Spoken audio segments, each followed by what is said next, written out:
Hello again.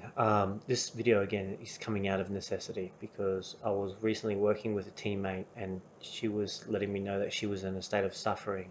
And one of the things that she said that we got in this conversation was that she was doing things now in her life that she wished she didn't do, and specifically it was drinking. She was on her days off and then she was drinking and not being productive, and then afterwards feeling terrible about herself. And actually, that makes me think something like, why would you not want to do that?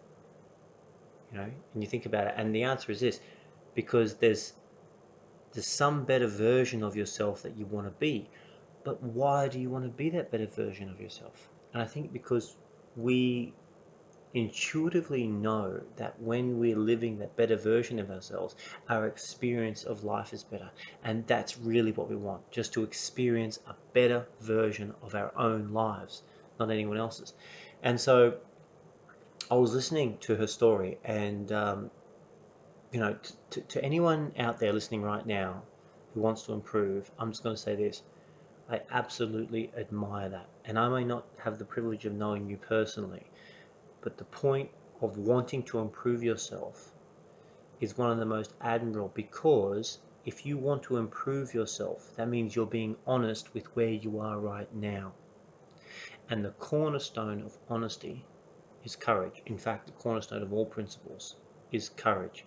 So that means if there is something better that you want to do or someone better that you want to become, you have courage in you, and admire you for it. And make no mistake, you are becoming someone. The person that you were 10 years ago no longer exists. You are a completely different person. There may be some echoes or similarities or shadows or whatever word you want to use, but you are a completely different person. There is no atom in your body that was there 10 years ago, which means biologically you are a completely new person. And in that time, you've had new thoughts, new ideas. You are a new version of yourself. Now, I'm going to quickly get onto this. I don't want to make this too long. I'm going to use some analogies because recently I was addressing an audience and I noticed, like, when I used this analogy, I saw some people light up, and then I'd say make the same point and use another analogy and another group lit up. It was the same point, but they needed to hear it through a certain story or a certain analogy or a certain uh, sort of like common denominator in their life. And what I'm going to say is this: so often in life, we decide that we're going to improve something. And I think Tony Robbins says it so well. He says we often overestimate what we can achieve in 1 year and underestimate what we can achieve in 10. Why is that? It's because we don't appreciate the value of momentum. We'll do something like have a New Year's resolution, at which point we'll write down every single thing we want to change about ourselves and get started on day one with this list of 30 things. And then wonder why, come February, we've already petered out. And it's very simple, actually, like most truths are.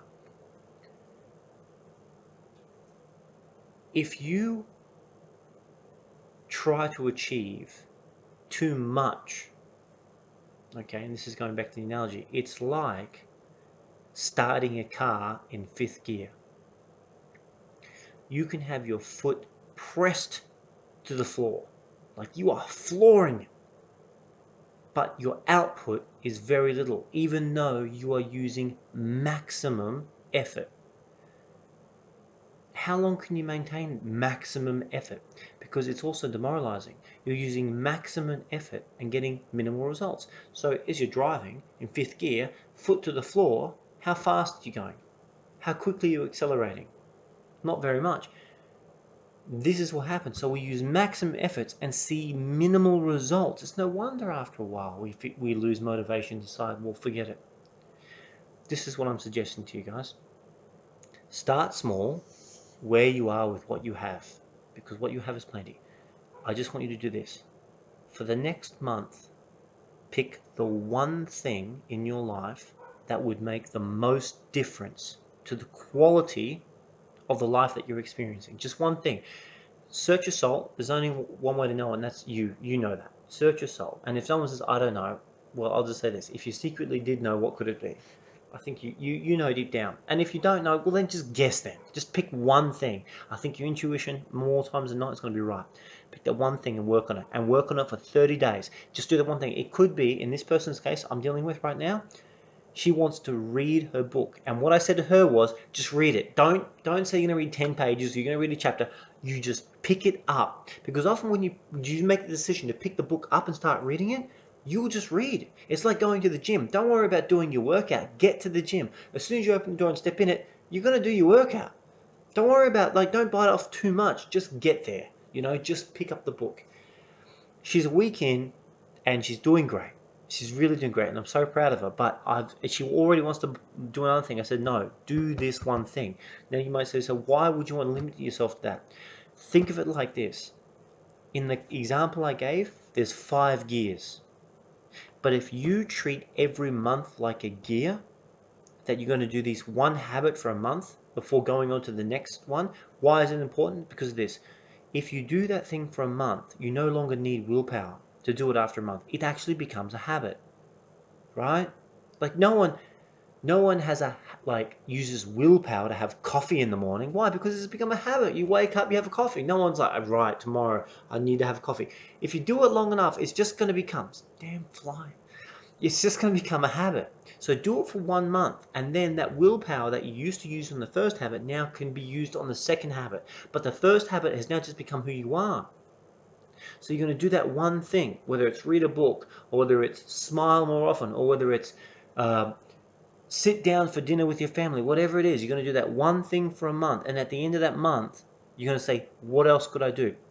And then you're going to answer the same question. What's the one thing I could do that would make the biggest difference? And you're going to do that thing. Now this is what's amazing. After 1 year, you've had 12 gears that you've gone up.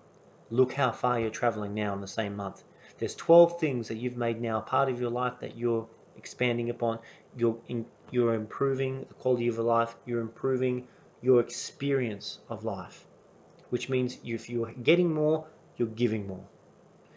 Now multiply that by 10 years. Can you imagine on the 10th year, in the 12th month, how far you would have come just doing one thing a month? That's all I want you to do. Just do one thing a month. I don't care if you pick your book up, hypothetically, if this is your thing, read one word, put it down, but you stick to it. Because one of the most powerful things is it's going to change how you see yourself. Right? You're all living out, every one of us is living out a story about who we are. Who are you living out? We're all becoming someone. The question is, who are you becoming? Because ultimately, you don't decide your destiny, you decide your habits. And what you do habitually will bring you to your destiny. If you work out every single day for an hour, I can tell you what your physical destiny is going to be. There's no chance it'll be anything else. You know what it'll be. Do that one thing every day for the next month. And when you get there, as Zig Ziglar says, go as far as you can see, because when you get there, you'll always be able to see further. With that, guys, I've got to go. I've got work in the morning, I've got to rest, but I really wanted to share it with you. Please, God bless.